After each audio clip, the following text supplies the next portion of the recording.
Assalamualaikum. Well, hello students. Today we are going to learn about this. So, stay focused on this video. Baik teman-teman, hari ini akan ada 2 poin yang akan Bapak sampaikan di sini ya. Poin yang pertama yaitu tentang using simple past tense in narrative text.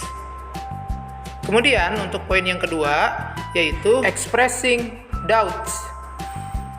Are you ready? That's good. Here we go. Langsung saja kita ke materi yang pertama yaitu tentang using simple past tense in narrative text. Narrative text is used to entertain or tell a story. Sebuah teks naratif itu digunakan untuk menghibur ataupun menceritakan tentang sebuah kisah. We can use simple past tense and past continuous tense in narrative text to tell the stories that happened in the past. Kita bisa menggunakan kalimat berbentuk simple past tense ataupun berbentuk past continuous tense dalam teks naratif ini untuk menceritakan sebuah kisah yang terjadi di masa lampau. Ingat ya, di sini use verb to in simple past tense. Gunakan verb kedua dalam simple past tense ya. Terus kemudian change to be am or is into was. Jadi to be am sama is itu berubah menjadi was, and to be are into were, dan to be are itu menjadi were.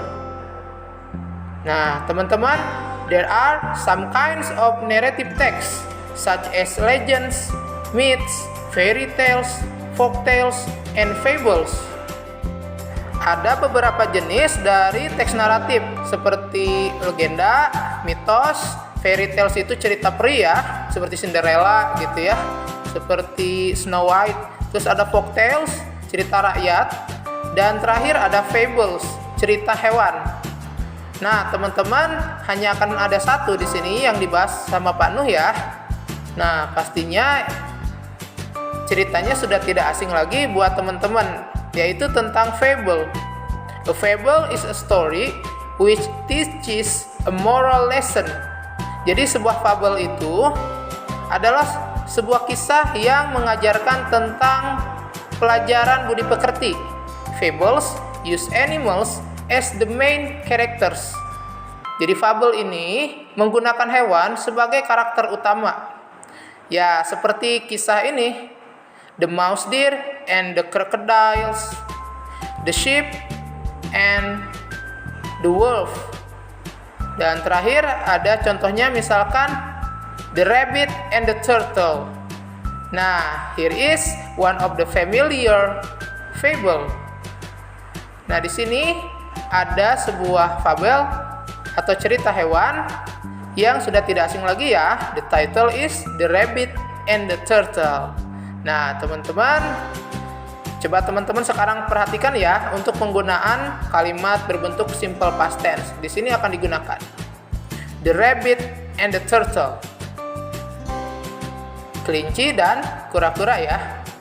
One day, a rabbit was boasting about how fast he could run. Suatu hari, seekor kelinci tengah menyombongkan dirinya tentang betapa cepatnya dia bisa berlari. He was laughing at the turtle for being so slow. Dia menertawai kura-kura yang begitu lambat. Suddenly, the rabbit was surprised because the turtle challenged him to a race. Tiba-tiba, sang kelinci terkejut karena kura-kura menantangnya untuk balapan. The rabbit thought this was a good joke. Sang kelinci berpikir bahwa ini adalah sebuah lelucon, and he accepted the challenge, dan dia menerima tantangan itu. The fox was to be the umpire of the race. Sang rubah pun menjadi seorang wasit di balapan itu. As the race began, the rabbit raced way ahead of the turtle. Balapan dimulai. Sang kelinci telah mendahului di depan kura-kura. The rabbit was in the halfway point and could not see the turtle anywhere. Sang kelinci pun sudah mencapai setengah jalan dan dia tidak melihat kura-kura dimanapun. He was hot and tired. Dia kepanasan dan juga kelelahan. He decided to stop and take a short nap. Dia memutuskan untuk berhenti dan istirahat atau tidur sebentar. Oke?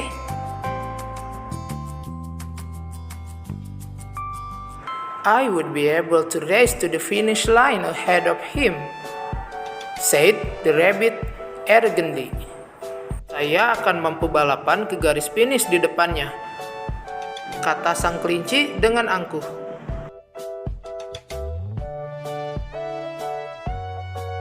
All this time, saat waktu ini berlangsung, the turtle kept walking step by step.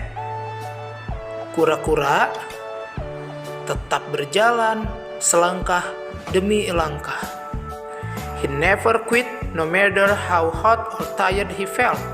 Dia tidak pernah berhenti betapapun panasnya dan letihnya yang dia rasakan. He just kept going. Dia tetap melangkah. However, the rabbit slept longer than he thought and woke up. Akan tetapi, sang kelinci tertidur lebih lama dari yang dia pikirkan dan kemudian dia terbangun. He could not see the turtle anywhere. Dia tidak bisa melihat sang kura-kura dimanapun. He went at full speed to the finish line. Dia pergi dengan kecepatan penuh ke garis finish, but found the turtle there waiting for him. Tapi dia menemukan sang kura-kura tengah menunggunya di sana. Oke, nah teman-teman, jadi kisahnya seperti itu. The moral, budi pekerti yang bisa kita ambil dari ini adalah don't ever underestimate the others. Jangan pernah merendahkan orang lain. Oke? Materi selanjutnya yaitu tentang expressing doubts. Nah, teman-teman, di sini kita akan mempelajari tentang bagaimana mengungkapkan tentang keraguan. When somebody says to you, "Are you sure?"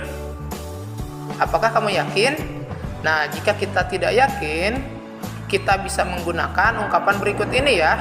Here are some expressions to show doubts. Di sini ada beberapa ungkapan yang bisa kita gunakan untuk menunjukkan keraguan. You can say, I'm not sure. Saya tidak yakin. I'm not really sure. Saya tidak begitu yakin. Kemudian kita juga bisa mengucapkan I don't know for sure. Saya tidak tahu pasti. Atau kita juga bisa mengucapkan I doubt it. Saya meragukannya. Nah, teman-teman, jadi mudah bukan untuk penggunaan ungkapan yang menyatakan keraguan. So, it's all for today. Don't forget to study hard and do the best.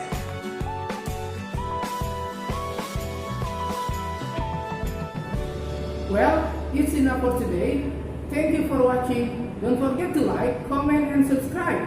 See you. Assalamualaikum.